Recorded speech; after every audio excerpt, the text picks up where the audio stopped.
Hello and welcome to Nightlight's orientation to Liberia's adoption program.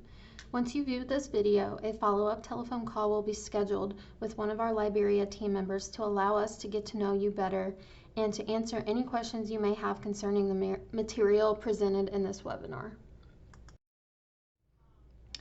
When you received the Liberia orientation email, you probably noticed it had many links to additional information. I urge you to save that email. Bookmark it, print it, do whatever you need to do because you will be required to access the checklist as you complete your parent education and prepare your dossier if needed, and may need to refer to some new information. In order to access the checklist in our portal, you will need to sign in using the same email and password you created when you filed your application. There is a link posted here and in the email for password help if you should require it. We will be discussing several items to help you get started on your adoption journey, and hopefully by the end of the talk, you will have a better grasp on all that is required and an idea of where you need to start. I promise that you might feel quite overwhelmed, but there are ways to break the process into parts so it seems more manageable. Today we will go over Hague orientation topics, talk about choosing a home study provider, touch on parent education, discuss filing the I600A with USCIS, and explain the service plan as well as the dossier checklist for Liberia. I will begin by introducing myself and telling you a little about our agency. My name is Samantha and I've worked in the field of adoption for about 3 years now. Currently I'm a program coordinator at the Indiana office and assist with the Liberia program, which is managed from our office here in Indiana. Nightlight has been in operation since the 1950s. In addition to many international programs, they also offer domestic adoptions, home study services, foster programs, and pioneered the Snowflakes embryo adoption program. The Indiana office was formerly known as MLJ Adoptions. MLJ Adoptions had many programs through the world and chose to carry some of these programs over to Nightlight in March of 2020. The best way I've found to go through the documents is to open the Liberia orientation email and then open the orientation document checklist on your client portal. I will go through each document explaining its purpose and talking about specifics. Please be sure to write down any questions you may have so our Liberia staff can answer them during the follow-up phone call.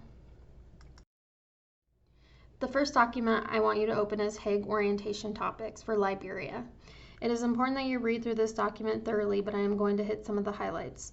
Anyone who is adopting international must have an approved home study, apply to receive pre-approval to adopt from USCIS or United States Citizenship and Immigration Services, and as well prepare a set of documents called a dossier, and which must be submitted to Liberia for approval. Your dossier tells the adoption authority in Liberia about you and your family. Different countries require different documents, so that is why the dossier instructions are specific to Liberia. Most children awaiting adoption in Liberia are institutionalized. A lot of orphans around the world are also in foster care, and Liberia is making strides towards implementing a foster care system. However, these attempts have been slow. There are different types of fostering situations which are described in the Hague orientation topic document. Anytime that a child is in less than optimal care, they are at risk for malnourishment, delays in any or all areas of development, unhealthy living conditions, sickness and abuse that may include emotional, physical, or sexual abuse. These children have trauma in their backgrounds from abandonment, inconsistent caregiving, and substandard care. This is why adoptive parent education is so important to the adoption process. It is to help you prepare for your child's needs when they come home. Children awaiting adoption usually reside in an orphanage. In general, children residing in an orphanage are considered to be well cared for and fairly healthy. Child referrals in Liberia are generally between the ages of 1 and 8 and usually considered healthy. However, it is a general fact that children being cared for in orphanages are typically given less one-on-one attention and can develop attachment issues. They are more likely to be delayed in development. Families should expect that a child will be approximately 4 months delayed for every year that he or she is in an orphanage setting. The most current laws and adoption processes from Liberia can be found on Department of State's website. DOS is the acronym for Department of State website. Eligibility requirements can also be found on the U.S. Department of State website. The eligibility requirements change from time to time, and Nightlight remains updated at all times. That is one of the reasons our application form asks so many questions. We want to ensure that you are eligible to adopt from the program you desire. The trend and climate of international or inter-country adoptions has declined by almost 70% since 2004. The reason for this decline is a result of the shift in political acceptance of inter-country adoption. Most nations navigate two opposing forces, trying to accommodate adoptive parents and the needs of orphans while also satisfying powerful anti-adoption influences. The increasing difficulty in adopting internationally is actually intentional, and it's meant to reduce the number of adoptions. The motive behind the anti-adoption movement is complicated but includes national pride, political retaliation, and a well-meaning but naive desire to prefer indigenous orphan care solutions. It is important to note that our agency has no control over the rate at which referrals are made by Liberian adoption officials. Referrals are made by Liberia's Adoption Authority, the Ministry of Gender, Children, and Social Protection. While many children with special needs are available, agencies have no control over the children that are eligible for adoption. Your openness to gender, age range, and various medical conditions will affect the length of time that you may wait for a match. The more open a family's criteria to a child, the more quickly they will be matched, compared to families who request a very young female with minor special needs. Finally, you will need to travel to Liberia on 2 occasions. One trip to attend the adoption hearing, which is 7 to 10 days, and a second trip to bring your child home, which is an additional 7 to 10 days. After your adoption is completed in country, you will need to read over DOS's website to prepare you for visits. Adoption travel can be expensive depending on when you book the flight. Travel arrangements are the responsibility of the adoptive parents. However, if you are in need of assistance, our team will assist you with this, as well as your travel plans regarding lodging, transportation guides, and translators. Now let's talk about post-adoption reports. The post-adoption requirements are a report at 6 months, 1 year, and 24 months. Nightlight also requires a 1-month report to be completed. Adoption obligations should be taken very seriously. Our agency is held personally responsible for the supervision of your placement. It is very important that you comply with reporting, as adoption programs are placed in jeopardy when families do not fulfill this obligation. Failure to complete post-adoption reporting puts our program, Children in Need of Families, at risk and may prohibit future families from adopting orphan children. Please take note that we have very strong worded language regarding post-adoption obligations in the agreements you have signed for our agency, which allows us to take you to court for non-compliance. In the past, we have pursued post-adoption reporting in the courts. In addition, we have had to send letters reminding family of their promise. It is also important to note that the U.S. Department of State enforces post-adoption compliance. Failure to comply will also affect any plans you have to adopt in the future. One thing regarding Hague topics: fees should never be paid to a foreign supervised provider, an adoption central authority, and/or any other person involved in your adoption case in a foreign country without the written permission from your Nightlight coordinator. Historically, this has not been a problem with Liberia, but if you are asked to pay any fees in country that are not outlined in your adoption fee schedule, please notify our office immediately. Bribes are strictly prohibited and will be reported to the U.S. Department of State. I've gone almost over everything in this document. If you have thoroughly read and understood, you can sign it electronically, date, and submit it. Of course, if you have questions about the content, be sure to ask those during our telephone follow-up. Next, we will talk about choosing a home study provider. Nightlight is your placing agency for Liberia. If you live in a state where we have an office, we will also be your home study agency. If you live outside our service areas, you must choose a home study provider. It is imperative that your home study agency is Hague or COA accredited. If you live in a state served by Nightlight, you will soon be contacted by that office in which you live to begin the home study process. If you do not, there is more information to help you locate a Hague accredited provider in the orientation email. You can click on the link where a list of Hague accredited home study agencies are listed by state, or you may contact Natalie Zickman, the Home Study Services Assistant in our Indiana office, and have her give you a list of our home study providers we have worked with in the past in your state. Her contact information is also listed in the orientation email. Finally, once your application has been accepted by the home study provider agency, please complete and upload the home study provider information sheet in the international orientation checklist. It is very important that you return this before you begin the home study process.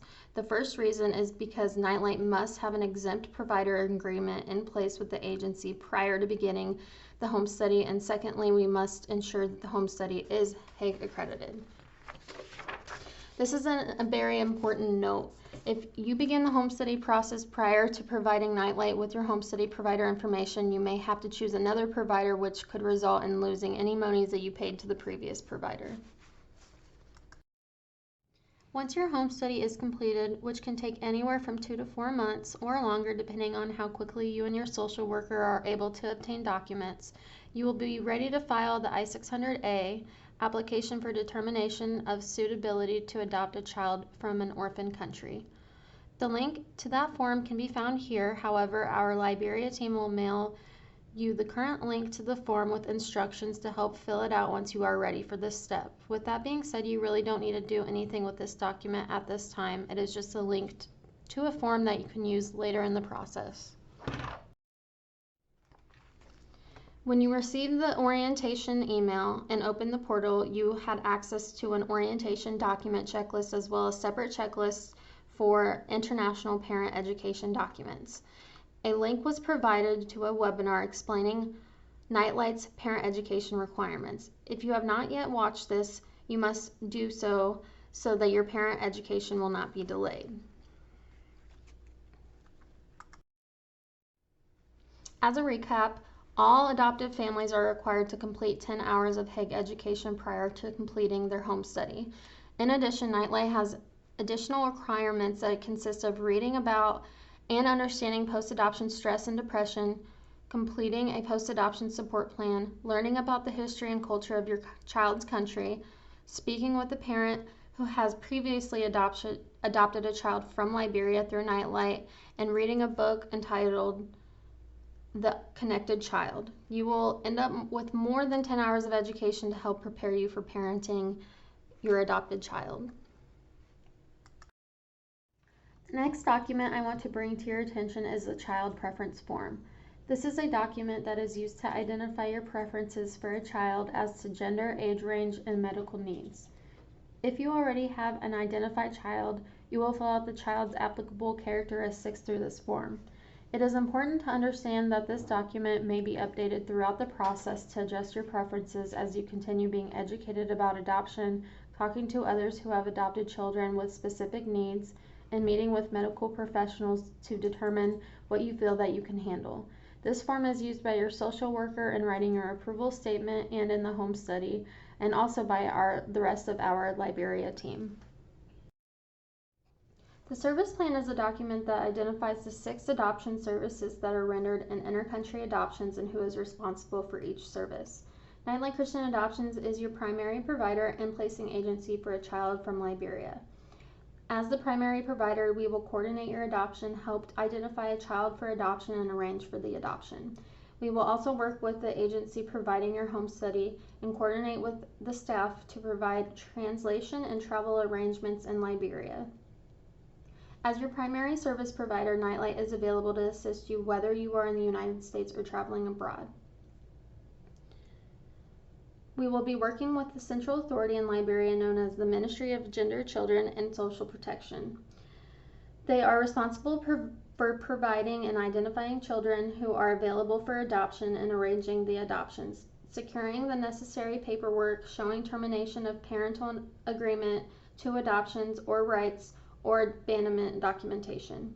In Liberia, the majority of children eligible for adoption are either in poverty or abandoned. The ministry approves the child's background study, and your home study provider will perform the home study on you as the prospective adoptive parent. You will not have to have any direct contact with the central authority in Liberia. The central authority works with our in-country coordinator to ensure that the laws of Liberia are being followed in regards to adoption. On this form, please fill out the name of your home study agency and their phone number, as well as a social worker from that agency and their contact information. Nightlight and your home study provider make non-judicial determinations of the best interests of a child and the appropriateness of an adoptive placement for the child. The central authority, in conjunction with Nightlight, will monitor a case after a child has been placed with your family until final adoption. Also in this document is a list of contacts at Nightlight who work in the Liberia program, as well as their email addresses. Currently, I am the program coordinator for Liberia, and Natalie Zuckman is the social services and home study assistant. I will provide and assist with education, and Natalie Zuckman will provide and assist in post-adoption requirements. Depending on what state you live in, you will work with Angela for Indiana clients or Debbie for out-of-state clients to assist you with completing your home study. Our executive director at this office is Sonia. Your adoption will be finalized while you are in country and when you return home. You will be expected to continue to work with your home study provider to complete post-adoption reports.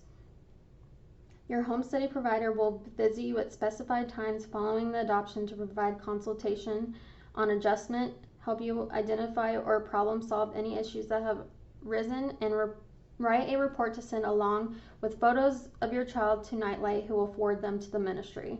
Nightlight also requires families to comply with a 1-month check. It is important to know, and you will be reminded of this throughout the process, that if you are struggling with your adoption plan or having adjustment issues with your child when you get home, please contact us and let us know so we can help identify resources and rally your friends, family, church, and other professionals to provide support and guidance to you.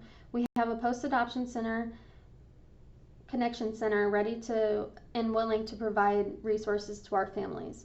Once you fill in your home study provider information to this document, please sign and date and upload to our portal.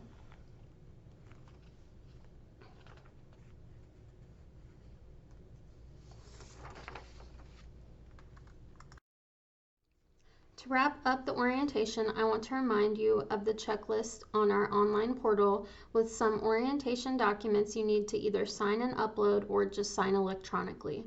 Be sure to watch the video explaining our parent education requirements and look at all of the parent education documents under the International Parent Education Checklist in your portal. It is also important that you read through the entire dossier checklist. You are probably wondering, where in the world do I start? What do I do next? My suggestion is to talk to agencies who are Hague accredited, who can complete your home study. Once you are in contact with them, you can finish the service plan and home study information sheet and the orientation checklist. Be sure that they are approved as your home study provider, and then you can begin your parent education. It is important to focus on your home study and education process, and once completed, then to begin your dossier. Do not forget to submit any documents as they are completed. In addition, we always want you to feel free to contact us with any questions, comments, or concerns you may have. This concludes the webinar. Please email samantha@nightlight.org after you have watched all of the videos and are ready to have the follow-up orientation phone call. Thank you, and I look forward to working with you through your adoption journey. To wrap up the discussion, I want to remind you of the checklist on our online portal with some orientation documents you need to either sign and upload or sign electronically. Be sure to watch the video explaining our parent education requirements and look at all of the parent education documents under the International Parent Ed checklist in our portal. It is also important that you read through the entire dossier checklist to understand which documents need to be sent to country. You are probably wondering, where in the world do I start and what do I do next? My suggestion is to talk to agencies who are Hague accredited who can complete your home study. Once you have a contract with them, you can finish the service plan and home study information sheet and the orientation checklist. Make sure they are approved as your home study provider, and then you can begin your parent education. It is important to focus on your home study and education process, and once completed, then to begin your dossier. Do not forget to submit documents as they are completed. In addition, always feel free to contact us with any questions that you may have or concerns. This concludes the webinar. Please email me, samantha@nightlight.org, after you have watched all of the videos and you are ready to follow up with an orientation phone call. Thank you, and I look forward to working with you throughout your adoption journey. Have a wonderful day.